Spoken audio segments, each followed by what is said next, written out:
Donc j'ai pris le chemin de fer minier, je suis arrivé à Schefferville où il n'y avait pas d'autres gens que les mineurs. Donc j'ai quand même pu trouver un taxi qui m'a emmené chez les Oblats. Et le père Steinman m'avait donné quelques cartes de visite à lui, dont l'une avec le nom du père Champagne, qui était à l'évêché de Monseigneur Schaeffer, enfin qui était celui qui était sans doute responsable. Et donc j'arrive, je me présente, et je lui dis je suis un ami du père Steinman qui m'a donné votre nom, etc. Donc il m'accueille et je lui dis que bon, j'ai quelques économies des travaux que j'avais fait, du travail que j'avais fait à Montréal quand j'avais travaillé, c'est comme salarié, mais qu'il faudrait que je trouve du travail et que je voulais remonter à Fort Chimau et que bon. Alors il me dit écoutez, je vais essayer de vous faire engager à la mine. Et puis on peut, en attendant, moi j'aurai des travaux à faire, l'évêché est nouveau, mais le sous-sol n'est pas terminé, donc il y aurait de la peinture à faire, et vous pourrez loger au sous-sol si vous voulez. Bon, très bien, j'avais mon sac de couchage, et puis je pouvais prendre mes repas avec les missionnaires. Donc j'ai pas vu l'évêque qui était sans doute pas là à ce moment-là. Et puis quelques jours après, le père Champagne me dit, ça y est, vous êtes engagé comme aide-dynamiteur. Alors, ravi, donc je déménage, et là on avait des baraquements où on pouvait loger, et puis on était donc nourris, logés. Il y avait une cafétéria, nourriture à volonté. Première fois de ma vie, je voyais une cafétéria où on pouvait manger ce qu'on voulait. Et j'étais dans une équipe, le chef d'équipe était un Hongrois, et on était 5. Donc il y avait d'énormes foreuses, des drills comme on les appelait, qui creusaient des trous profonds de 50 mètres, pas loin. Et puis on y enfilait des fûts de dynamite reliés par un cordon détonateur qu'il fallait après combler avec de la terre. Et on nous avait dit surtout essayer de ne pas mettre de roches parce que ça peut faire bouchon et pas du tout sauter le pan de montagne qu'on veut faire sauter. Et donc on faisait ça. Et puis après, il fallait se mettre tout à fait en retrait. Et le chef d'équipe tournait la manette pour faire la détonation. Il fallait qu'on s'abrite derrière des grues, des tracteurs, pour pas risquer de recevoir des éclats. Et donc j'ai travaillé pendant une quinzaine de jours, et une paye fabuleuse. On mangeait à volonté, et même j'avais trouvé le truc, j'avais des espèces de poches, genre sacs de pommes de terre vides, enfin des poches que je remplissais. Alors je rapportais des oranges, et je m'étais dit, il va falloir que je trouve le moyen de monter en raquette à neige jusqu'à Fort Chimau. Il y avait un campement de montagnais un peu en retrait, qui étaient des gens dont les territoires de trappe sans doute étaient alentour. Donc, comme j'avais quand même un jour de congé le dimanche, j'ai trouvé un soldat, un ancien soldat polonais qui avait été interné en Suisse et qui avait une toute autre version de la guerre que celle de mon père, qui était officier, lui. Et donc on est devenus amis. Alors il me racontait que lui avait été mis chez une famille de paysans pour les aider, et que pendant les absences du fermier qui devait aller, je sais pas, à des marchés de bestiaux, la fermière le prenait pour réchauffer son lit. Et donc, il avait gardé un très bon souvenir de la guerre, mais vu d'un autre côté de la médaille. Et ça, évidemment, mon père n'était pas du tout... bon. Et ce Polonais m'a fait cadeau d'une paire de raquettes à neige qu'il avait achetées parce qu'il travaillait depuis un certain temps. Et donc, il m'a prêté un petit fusil 22 long rifle. Et le dimanche, je partais avec les raquettes à neige chasser la perdrix blanche qui abondait autour de Schefferville. Et sur le retour, je m'arrêtais souvent à la station météo, tenue par les gens de McGill, et je leur offrais mon gibier. Donc, ils étaient ravis. Ça venait un peu ajouter à leur quotidien. Et il me disait, mais écoute, quand tu veux, tu viens t'installer ici. Tu sais, on est près de la piste, donc c'est beaucoup plus facile ici. Bon, alors, j'ai continué dans 15 jours. Puis un jour, j'avais aussi mes appareils photo, j'avais 2 caméras photo. Et j'ai voulu prendre l'explosion, mais on avait voulu travailler un peu trop vite. On avait mis des rochers aussi, des gros blocs de pierre pour combler plus vite le trou. Et moi, je voulais avoir au moins une belle photo pour la garder. Et puis, ça a fait bouchon. Enfin, le pan de montagne est tombé quand même. Et puis, à un moment donné, un bloc à peu près comme ça est tombé pas loin, a rebondi et m'a effleuré la jambe. C'était fini de mon voyage et sans doute qu'il aurait fallu m'amputer si... Donc, j'ai dit, bon, j'en ai assez, j'ai des économies, de quoi payer le voyage de retour en France aisément. Il vaut mieux que je m'arrête. J'avais écrit à Jean Walter, le président de la fondation Zelidja, et celui qui avait créé cette fondation, en lui expliquant que j'étais rendu dans les mines de fer, mais c'est lui qui avait découvert les mines de Zelidja, donc un travail dans les mines. Et je lui ai écrit que j'espérais remonter en raquette à neige jusqu'à Fort Chimo, etc. Et il m'avait répondu, j'avais dû lui écrire dès que j'avais eu l'emploi, cela dans un englure, ne vous inquiétez pas pour votre avenir, tenez bon. Donc ça m'avait rassuré. Et puis j'avais appris aussi que ma petite amie de cœur que j'avais en France, qui faisait des études d'infirmière, avait trouvé un copain médecin, etc. Donc, toujours, aussi une dimension... et donc, ça m'avait donné ça, une énergie décuplée. Et puis, donc, après avoir quitté la mine, j'ai décidé de m'installer dans la station météo de McGill. Et puis... je passe une nuit, le lendemain matin, à 6h du matin, ils viennent me réveiller. Bernard, il y a un canso qui arrive de Roberval qui a demandé à se poser à l'aéroport. Il n'a pas assez d'essence et qui remonte à Fort Chimo. Alors dépêche-toi, tente ta chance. Alors je m'habille avec mon équipement, mon parka de Paul-Émile Victor. J'avais acheté des mocassins indiens. J'avais été voir d'ailleurs un Indien, Mackenzie, qui était sans doute de la famille de ceux qui avaient les territoires de trappe, et j'avais essayé de le persuader de venir avec moi jusqu'à Schefferville. Alors bon, il connaissait un peu Fort Mackenzie, et donc il n'avait pas dit non. Et comme interprète, il y avait sa fille qui était en pension dans un pensionnat sur la rive sud, je ne sais plus, chez Rimouski ou Rivière-du-Loup. Et une jolie fille qui parlait un français excellent et qui m'avait servi d'interprète.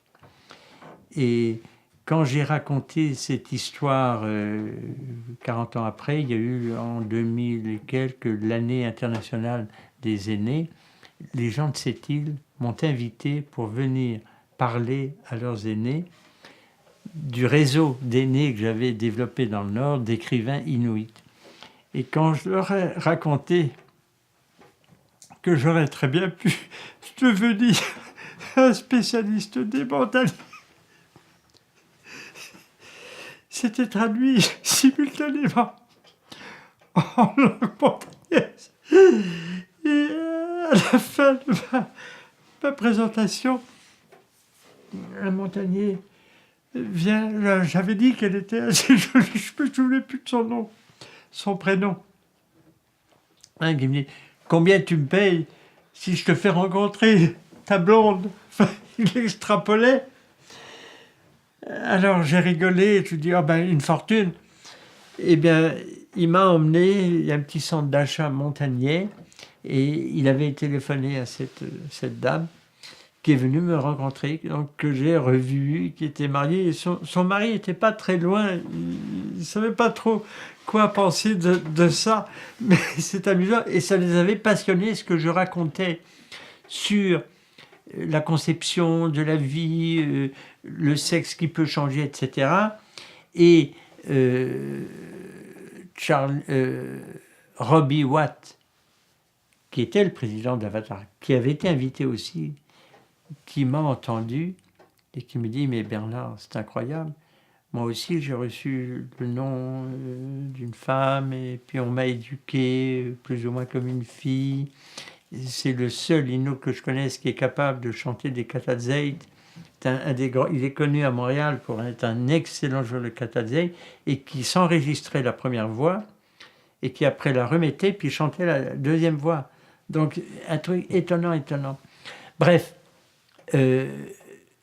l'avion arrive, je me précipite sur la piste en mocassin, mes raquettes attachées à mon sac à dos et je vois marqué Mont-Laurier Aviation.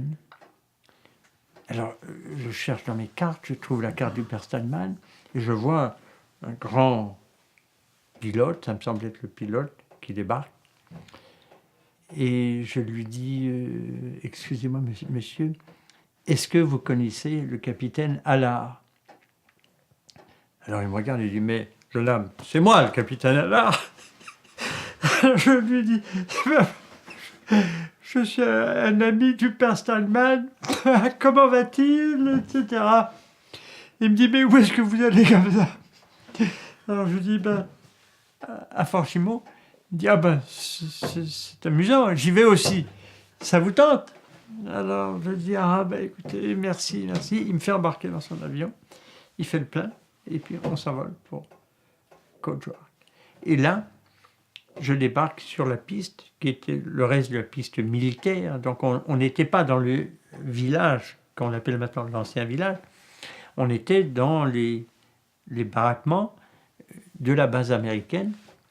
Et il y avait comme une espèce de petite auberge pour les pilotes sur la piste. Et on pouvait prendre un café quand on arrivait. Donc il m'amène avec lui, et puis je le remets.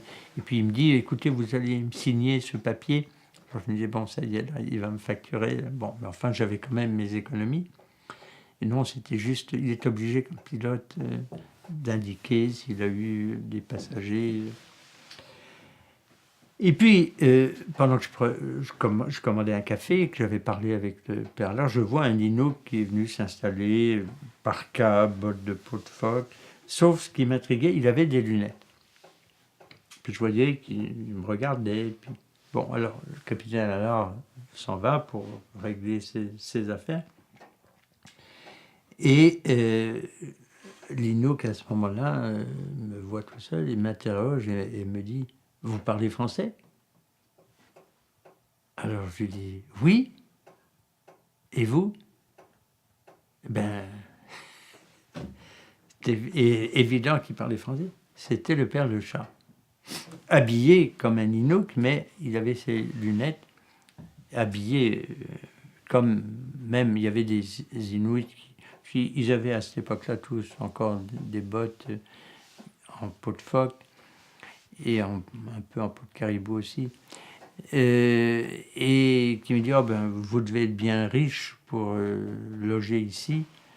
Alors je lui ai dit, non, c'est pas le cas. Et puis je lui dis, je lui parle aussi du père Steinman. Il me dit, ah, mais il est revenu au nord. Entre-temps, il est à Saint-Louis en train d'aider le père Verspic à grandir ou finir de construire sa mission. Et il dit, mais écoutez, ça vous coûtera moins cher de loger à la mission. Alors je dis, ah ben écoutez, j'accepte votre hospitalité. Et il me dit, ben vous savez, on pourra essayer demain soir de communiquer sur les postes de radio de chars d'assaut que l'évêque avait acheté dans les surplus de guerre pour équiper ses missions. On pourra lui parler. Et puis, il m'amène dans sa baraque, qui était une baraque de l'armée. Il y avait des trous de clous. On voyait l'air, pas des gros clous, mais quand même. Et quand il y avait eu des tempêtes de neige, le matin, il y avait un petit tas de neige dans la pièce, en face. Tout était gelé. On éteignait le poêle le soir pour dormir. Et tout était gelé le matin. Il fallait casser la glace, allumer le poêle. Ils avaient du charbon. Et donc, il m'a hébergé pendant, je dirais, au minimum une semaine. Et on a parlé le lendemain. On s'est branché sur la chaîne de radio. Et alors, j'ai pu parler au père Steinman. Et puis, des missionnaires, à ce moment-là, entrent en ligne et disent ici Croixtac, le père Antoine, mais écoutez, bienvenue aux voyageurs. Il n'y avait aucune visite à ce moment-là, il n'y avait aucune ligne régulière. Ça, c'était l'avion qui, une fois par mois, apportait du courrier à Côte-Joire. Mais avant que ça puisse parvenir dans les villages, ça pouvait prendre beaucoup de temps. Et donc, Croixtac, il savait que si j'arrivais à remonter jusqu'à Kangershoek, or il y avait une base de la commission des eaux courantes à 40 km à peu près en amont de la rivière Payne, qui mesurait le niveau des lacs et des rivières en vue de l'énergie hydroélectrique future. Donc, commission des eaux courantes, c'est ce qui a précédé Hydro-Québec. Donc, on préparait déjà l'utilisation de l'énergie hydroélectrique car on comptait continuer le chemin de fer minier jusqu'à baie Aopalouk, jusqu'à, je pense, la baie d'Ingava pour l'exporter vers l'Allemagne et autres pays. Donc, on parlait de construire un port de mer, un chemin de fer qui montait. Tous projets qui sont remis à l'ordre du jour, avec l'ex-plan Nord, etc. Et puis surtout, la montée des métaux, vu la demande chinoise, asiatique, et les investissements que les Chinois commencent à faire. Alors, très bien, et le père arrive à convaincre un pilote qui allait justement ravitailler cette base pas très loin de Kangershoek, de Payne Bay, de me prendre.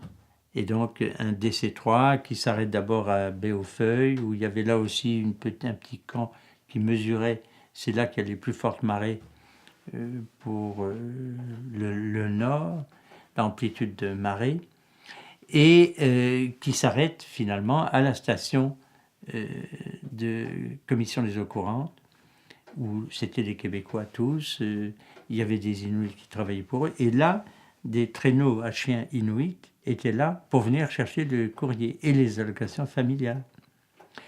Et ils m'embarquent sur leur traîneau et me conduisent chez Jimmy Ford, le traiteur de Hudson's Bay, le seul blanc qui habitait à Kangershoek. Et donc, pour moi, traîneau à chiens, enfin, c'était plus... Je voyais des Inuits plus traditionnels, même si j'avais pu prendre quelques photos à Fort Chimo, et le père m'avait emmené en raquette à neige. On avait été au vieux Chimo, où là, il y avait le père Ostan, qui vivait dans l'ancien village.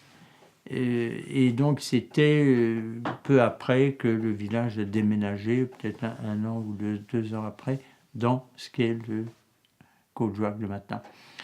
Et donc, Jimmy Ford me dit, enfin, il parlait son anglais terneuvien, il était marié à une femme inuit.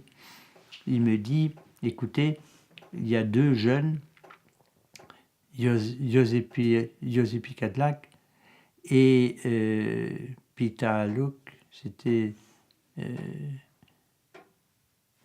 s'appelle... non. L'autre, enfin j'ai un blanc de mémoire, l'autre est un des leaders de Makivik, monte, qui avait mon âge, monte demain à Croix-Artac en traîneau, il y a eu une épisodie, il manque de chiens à Kangershoek, donc ils veulent acheter ou échanger des chiens aux gens de Croix-Artac. Et c'est comme ça que le lendemain matin, on m'embarque sur un traîneau à chiens, on est au début de février, et des jours très courts, un froid intense, et on a mis 4 jours pour arriver. On est pris dans une tempête de neige. Là, première nuit sous l'igloo, j'avais juste quelques biscuits avec moi, et puis un soir, donc ils font chauffer du thé, et il y en a un qui rentre, une espèce de bloc qui ressemblait à de la tourbe ou à de la pierre, et puis qui casse des petits morceaux, et on rigolait, moi, je parlais ni anglais ni inuktitut, puis eux ne parlaient pas l'anglais non plus, et qui me fait signe. Alors je pensais qu'il se moquait de moi, et qu'il voyait que j'avais faim, alors il en met dans sa bouche, il m'entend, et moi je mets ça dans ma bouche, et voilà que ça commence à fondre. C'était du phoque cru et gelé, et congelé complètement. Alors on fait un repas de phoque gelé, et puis un thé chaud après, et puis le lendemain matin, ce soir-là, on avait dormi dans un vieil igloo qui avait déjà été utilisé parce qu'il y avait la tempête de neige, et dans ces cas-là, c'est difficile de se construire un igloo nouveau. Et ils me disent, écoute, on prépare les harnais des chiens le lendemain matin, marche par là-bas, tes traces vont aider les chiens qui vont les suivre. Alors, je marche, et puis, en haut de la colline, qu'est-ce que j'aperçois? 3 grands igloos de neige familiaux, mais à 50 mètres. On avait dormi sans le savoir, pendant la tempête, tout près. Et là, des Inuits affolés qui voient ce type habillé avec un bonnet d'aviateur, un parka blanc étrange, des mocassins amérindiens, ils ont dû croire que c'est un pilote qui a craché et qui cherche de l'aide. Alors tout le monde sort des igloos, et ils me voient arriver, ils me font entrer, boire du thé. Il y avait des truites arctiques magnifiques, congelées, on me coupe des morceaux crus. Et puis, peu après arrivent les 2 traîneaux de mes guides et conducteurs de traîneaux. Alors, ils rigolent, c'était un petit camp, on n'était pas à Croix-Artac, un petit camp au sud de Croix-Artac qui vivait en autonomie. Il y avait un lac poissonneux qui vivait de leur pêche. Et il y avait très peu de caribous à cette époque-là. Le caribou avait décliné depuis plusieurs années, et la compagnie d'abolition leur vendait des peaux de rennes qui venaient de la vallée de Mackenzie, enfin de Tuktoyaktuk. Et puis on arrive donc le soir à Croix-Artac, où là, tous les Inuits, alors les missionnaires m'accueillent, les 2 missionnaires, donc il y avait le père Dillon qui venait d'arriver quelques mois auparavant, un peu bougon. Les Inuits disaient, oh lui, quand je suis reparti 2 mois après, ils m'ont dit, pourquoi tu restes pas, tu devrais renvoyer à ta place le père Dillon. On pensait qu'il s'adapterait mal par rapport au père Steinman qui était venu, un grand parleur. Le père Dillon était plus réservé, plus sage peut-être aussi quelque part. Et résultat, c'est lui qui est resté le plus longtemps et qui y est encore, et qui sans doute veut mourir là-bas. Enfin, il est extrêmement connu et apprécié au nord. Et là, les Inuits ont cru d'abord que je faisais partie de la police montée, parce qu'il y avait eu une plainte des missionnaires contre l'enlèvement d'une jeune fille par un homme qui voulait la marier à son fils. Et la fille s'était réfugiée à la mission. Le missionnaire avait voulu s'opposer en disant « vous ne pouvez pas faire ça ». Et il l'avait plus ou moins bousculée, avait enlevé la fille qui vivait enfermée, et ils avaient appelé la police montée à Fort Chimo, et donc on s'attendait à une inspection, et ils ont cru que c'était moi. Et en fait, il est venu quelques semaines après, et c'était Bob May, qui était marié à une femme inuite, le père de Mary Simon, et qui venait comme interprète avec un monsieur Walton, le premier administrateur. Donc le ministère des Affaires indiennes venait d'être créé peut-être un an auparavant, suite à une demande des Russes dans la guerre froide. Le Canada et les États-Unis accusaient les Russes de tous les méfaits, et les Russes avaient dit « Mais qu'est-ce que vous faites, vous, pour les habitants du Nord ? Regardez-nous, ça fait des dizaines d'années qu'on a développé des écoles, des livres en langue autochtone, etc. » Et le Canada n'avait pas de réponse, donc il a fallu développer, créer des infrastructures et décider de créer des écoles, créer des services de santé, etc. Il y avait quelques services de santé à Fort-Chimeau et à Poste-la-Baleine, mais c'était très élémentaire et c'était plutôt les brise-glaces qui dans leur tournée. Donc, il est arrivé et puis, au lieu de rassembler la population à la mission, ils ont continué jusqu'à la station de météo à une quinzaine de kilomètres, quai Pops-et-de-Vence, où là, ils ont rassemblé la population. Cette jeune fille qui avait écrit au missionnaire « Je ne veux pas être mariée contre mon gré », questionnée devant tout le monde, a répondu oui quand l'administrateur lui a demandé s'il voulait épouser. Et donc, bon, j'ai rencontré cette jeune femme qui est d'une famille qui a logé Louis-Jacques Doré 10 ans plus tard, et donc une des grandes familles de Croix-Artac maintenant. Et donc mon voyage s'est arrêté à Croix-Artac, j'ai reçu là un très bel accueil, et c'est là que j'ai pu tourner mon film. Donc j'ai pu faire recensement des familles, et puis noter, et j'ai beaucoup questionné les missionnaires. J'ai même eu droit à une chanson sur moi que j'ai pu enregistrer, que les Inuits ont créé et qui se moquait un peu de moi. J'avais un grand pull vert norvégien avec des petits blancs, mais en laine écrue, avec comme des petites taches brunes, mais conçues comme ça. Et on disait, avec ce grand habit blanc, j'ai l'air d'un grand hibou.